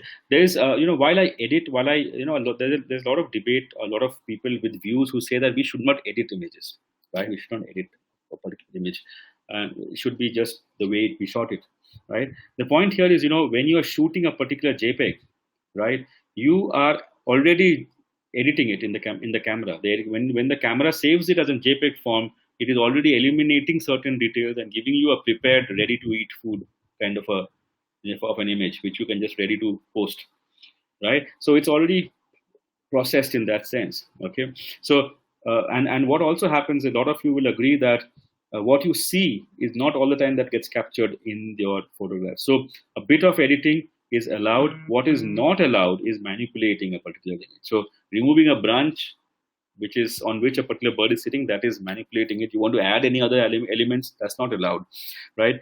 So the question about background versus subject, if I want to suddenly get rid of the entire background, no. Unless it's some creative photography and you're doing something different where you are openly, where you need to mention that okay, this is processed in a creative manner or something, which tells the people that, okay, this is heavily processed, then that's different. But under regular photographs, I would not, it wouldn't be okay to remove any main element of a particular subject. All right. The last segment here, which is about priorities while we plan for a safari. Is it always a big cat? I think I've been saying that throughout. It's not always a big cat. But having said that, when there is a high probability of seeing a big cat, I need to plan well. Right? I need to know which season to go. I need to know which zones to go.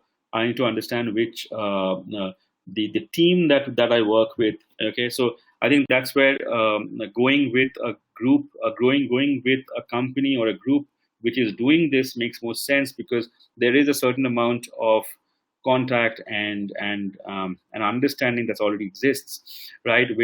And therefore you get the benefit of going into the wild with expert opinion on how to, what's the best thing to do there. So, but yeah, having said that, there is a primary objective, but then there are equal amount of secondary plans that we have, so that the trip overall is enriching from every aspect, right? Choosing forests, yes, again, you can go at different times of the year. Not everything is open throughout, right? You can decide what you want to shoot. If you want to shoot more of the, I want to shoot elephants, I go to Ranthambore. They don't exist there, right? You don't have them there. So it's about knowing where to go for what are you looking to capture. Birding, again, if you're looking at capturing something migratory bird, you have to go in the right season. So it requires, it's not a okay, let's pack and leave kind of a plan. It requires a fair amount of research. I think that's very important. It just try and see that every trip you make, if you have come back with something new about the place, something new about your experience of handling of participating in a wildlife safari. If you're able to do that, I think that's something which will make you a much better person. I mean, a wildlifer, so to say. And of course, a photographer as you plan for your shots.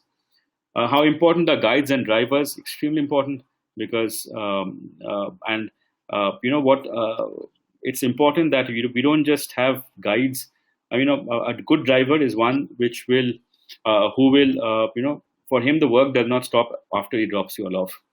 It starts actually after you drop off, and then he starts talking to other people, right, to find out what else happened in the jungle today, what else happened, is there any news of anything else, any kill, any sightings anywhere else that he has not gone today, right? So it's and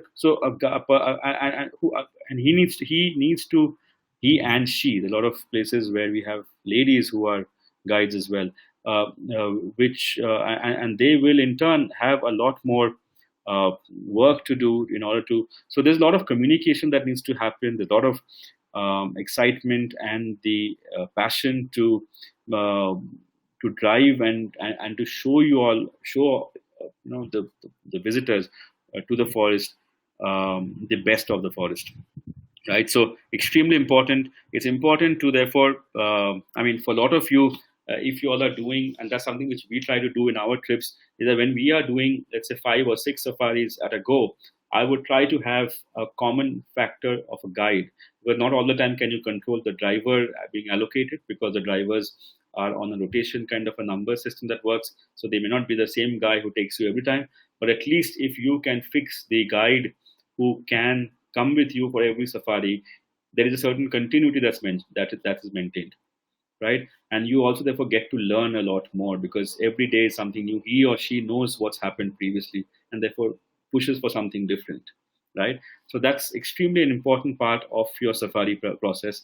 And I think all of these, how do we plan our wildlife safaris? I think all of these these are important for us. A lot of studies go into a lot of talk with multiple stakeholders before we even announce a particular trip, right? So, and that's what helps us when when we are there in the wild. It's extremely important that you come back with a lot more knowledge than what you went in with, right? So I guess that's about it from us.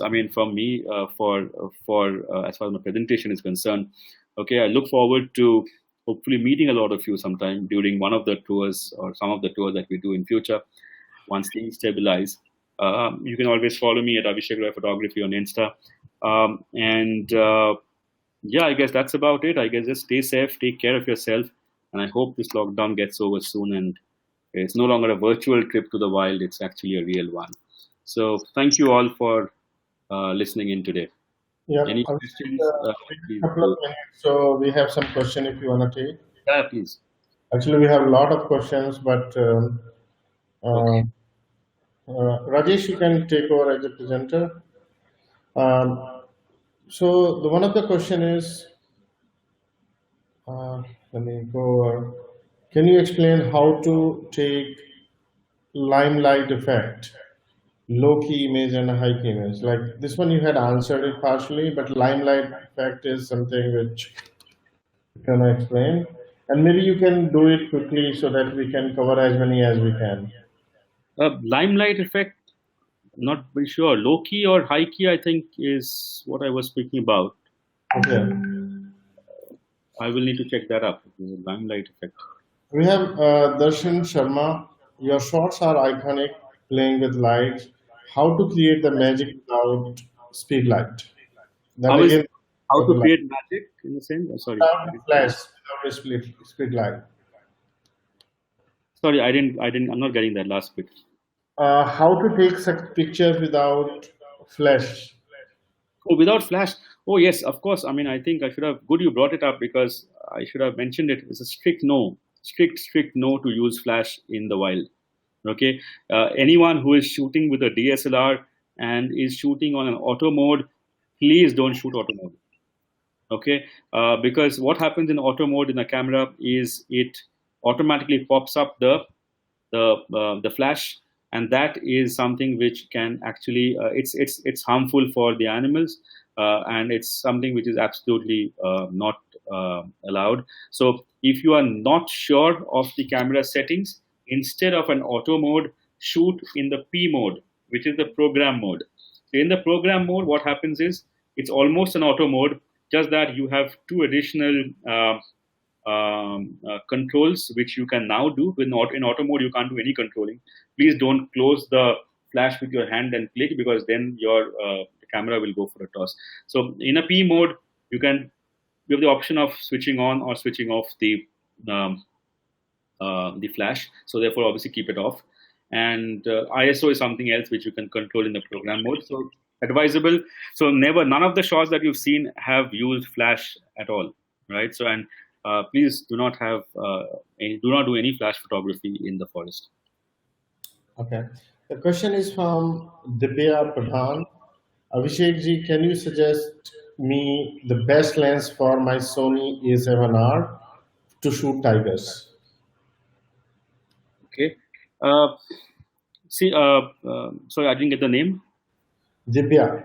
Divya. So Divya, here, my suggestion is there is no one particular lens that can help you to get the best shot, so to say. I mean, I don't know what the best shot really is. It could be a beautiful landscape shot with just one small tiger, the one image of the tiger walking in the distance. That could be a great image. It could be a beautiful tight shot of just the head, right? And for both of these kind of images, the kind of lenses required are going to be very different, right? So there is, and you can't just be so. Normally, as a principle, well, prime lenses are of very good quality. So if you're going in with those 400, 500, 600 mm, those are very good quality glass. That's good. It's got very good quality glass. Therefore, the images that you get are very good. So that's something which which I would carry a lot. But is there just one lens? There's no one size fits all kind of thing that comes to wildlife lenses. I normally would carry at least two lenses with me. If I have two camera bodies, I would suggest you take two camera bodies as well, so that you're ready with both the cameras. Depending on what the situation is, you can click one with the tight shot and move to the other camera with a wider shot. If you don't have two camera bodies, have two lenses, but then of course there's a change over time that you need to factor in for. But prime lenses. I think instead of best, I would say, okay, what's a good versatile lens? I think 100, 400, for example, of a Canon. I'm talking about Canon, or a 200, 500 of a Nikon. These are fairly standard lenses because you have that reach as well at a 400. Especially if you're using a crop sensor body, you have more than 400 because you have the crop factor to be built in as well. But yeah, 100, 400 is a fairly versatile lens. And then, of course, as you become more and more into it, you can please try out prime lenses and always keep a wide angle with you. It can come in very handy. There is another question. Thanks, Abhishek. There is another question.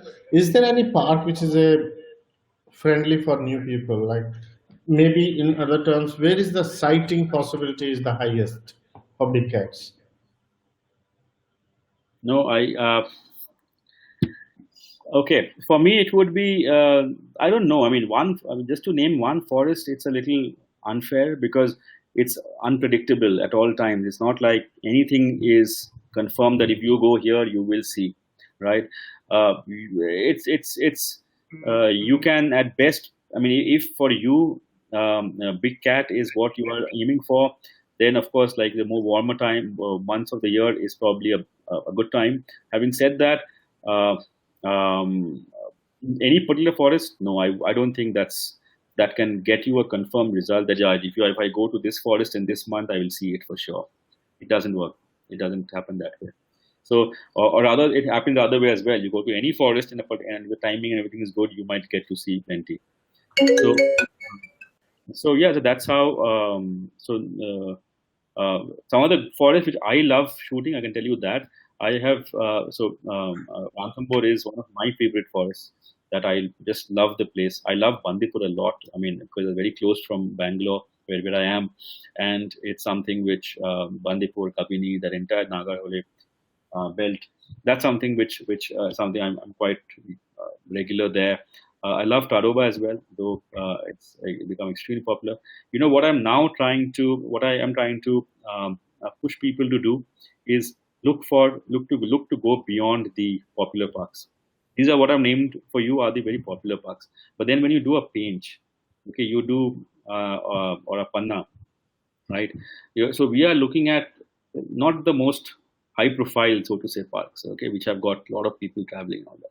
Go and enjoy a forest which is literally a lot more peaceful, right? Whether you spotting of a type big cat is of course a matter of chance, to an extent, but at the same time, the forest which is not so busy is a great place to be as well. So these are some of my favorites. Corbett is a favorite as well because of the landscape. Cats or not, that's a different topic altogether. But the landscape is phenomenal there, and it makes for very beautiful scapes. So that's good as well. You can look at Kaziranga, Sundarban. I mean, they all are different things to offer. Can you spot one big cat there? Of course you can, but whether you will, I can't. I mean, and nobody can really guarantee and say this is the best place to be. Okay, thanks, Abhishek. So we are out of time. We are done 7 o'clock. Yeah. So I would ask two more questions, which is I think very generic. A couple of people have asked. Sure. Let me ask both the questions together. One, like how to make career in wildlife photography, and second, who is your favorite photographer, national and international? Who do you admire, follow, and get inspired? Okay. So the first part of it. Okay, let me talk. Let me just bring the second question first, but that's an easier answer to give. To be honest, and I'm being really honest, I get inspired by. I mean, there's no one person that I look up and I feel okay, I want to see his or her photographs. Right? For me, there are now with the kind of social media burst that has happened with everyone, with so many people with cameras posting such beauty. You just be a part of 10 forums and you see some amazing images. Right? They inspire me. For me, it's about seeing some great work. For me, if an unknown person does some great work, it's an even bigger inspiration that it's possible. That means it's just possible that you can do it as well. So it's not that you have to have a. I mean, I don't personally don't have a role model I'm looking up to and saying I want to shoot like her or him, but I get inspired by seeing images from across. I mean, multiple contests websites and social media forums and the like. So that's about me, of course. The second part of it, the first question that you was asked about making a career out of wildlife. This is my take on how to go about it.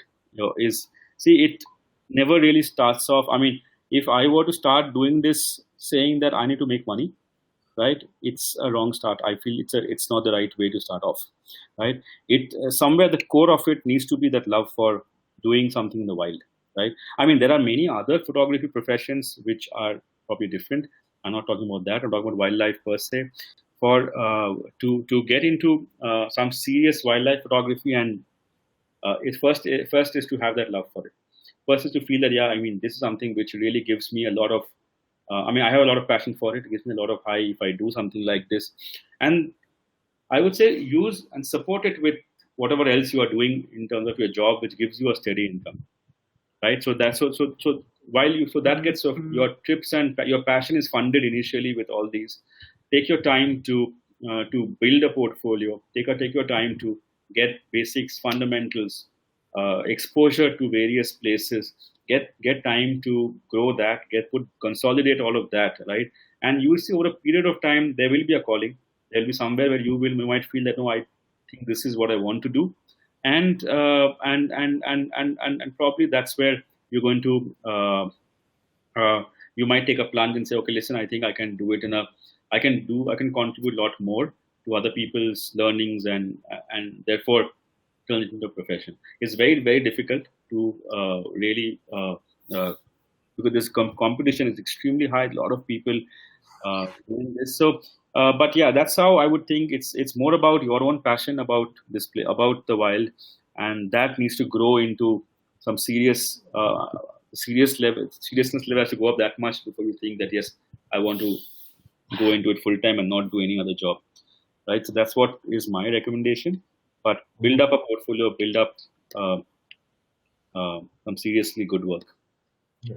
Sure, Abhishek. So we have Kumar Dithya that I want to join one of your tours, like how to know more when and where your tours are happening. Okay. How to keep myself updated. So I guess, is it your Instagram or do you have any other place also? So it would normally be Instagram or Facebook as well, but Facebook is also Avishek Roy Photography. But if you are planning to, of course, I would also recommend that you keep a watch on the Chiiz websites as well for all the upcoming tours that are that are lined up.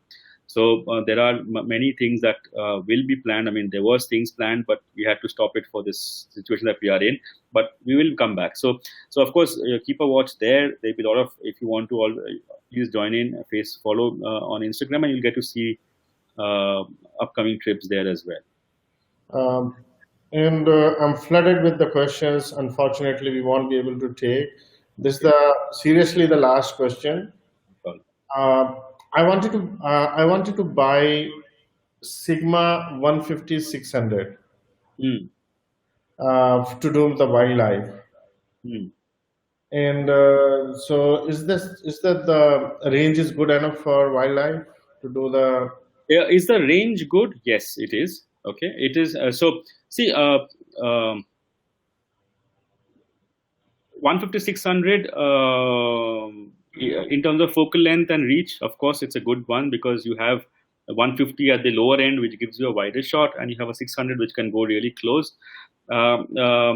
I'm not very sure about I mean, in terms of the low light capabilities of that lens. So when the lighting isn't optimum, the clarity, and I mean the image quality overall may not be optimum. But in terms of the lens per se and the reach, it is an option to look at, but also explore some more. To go and go through some more reviews, and maybe if you have 3-4 options and you want to take it up with me later or with Chiiz, just get in touch, and I'm more than happy to guide you through Sure. the final features. Abhishek, I guess the handle which you gave, I think you missed dot in between. So what's your handle of Instagram? We will share with everyone, but a couple of people have asked us. It's Abhishek dot photography, or No, it's Avishek Roy Photography. there is no dot in between? No, that I'm aware of. No, it's Avishek. It's Avishek. Avishek. Uh-huh. Roy Roy, and Photography. Photography. That's it. Guys, so some of the questions which are left, But probably. I've already seen at least some few people already have started just now, so I'm guessing Okay. it's today. So yeah. Okay. So guys, what's going to happen next is, like, we will be sharing some certificates with you. Give us 48 hours to do that. We will send you the certificate of participation. You can join another webinar every day, different genres. If you have any, please do follow Avishek. He has shared his Instagram handle and Facebook handle. Uh, we are supporting Prime Minister Fund for this Corona. Would appreciate, guys, please go ahead and donate, even if a smaller amount does matter. You can visit our page like talks.cheese.com, or the email which you got. We will also share. You can donate through that link as well. You can donate as low as possible and as much as possible. Please do that. This would really help, because such kind of getting the time mentoring with Abhishek, this is a really good value for everyone. Let's help community by donating. And anything else in a closing? Would you like to say anything, No, Abhishek? I mean, I would just want to end it with what you have already said. I think it's a great initiative, and I would also, in turn, just add to whatever your Mukesh has already said. That please, guys, if you are aligned to this idea, I'm sure you all are. Come forward and do your bit. I mean, that's the least we can do as well for the situation that we are in. But just keep clicking, keep doing more photography.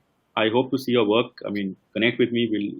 We'll always stay in touch, and reviews and all of that. We can just help to improve each other's photography skills as well. So And I would like to mention one of the photographers. So the photographer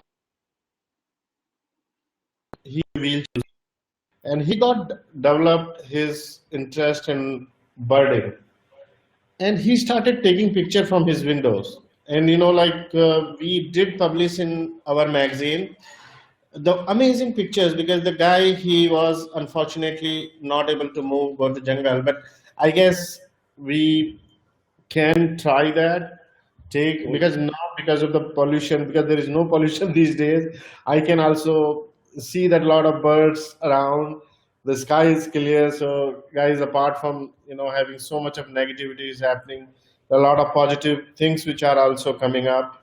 So you don't have to wait to go to jungle, you can start doing the birding from right, if there is a possibility, if you have windows, if that's a possibility. Or there is another option, we have a project going on with us. This is for the lockdown video project. You can shoot a video and upload it. You can visit lockdown.cheese.com. You can upload that video. We end up the lockdown, we are going to create a documentary out of that. You can share any kind of video on there. It can be any of your photography, it can be some social, any, you are involved in any social activities or anything else. That's it, Abhishek. It was really lovely. I'm sure people have really enjoyed it. I got a lot of thanks messages and they really liked it. Thank And you. thank you very much, Abhishek. Thank you. Thank you very much.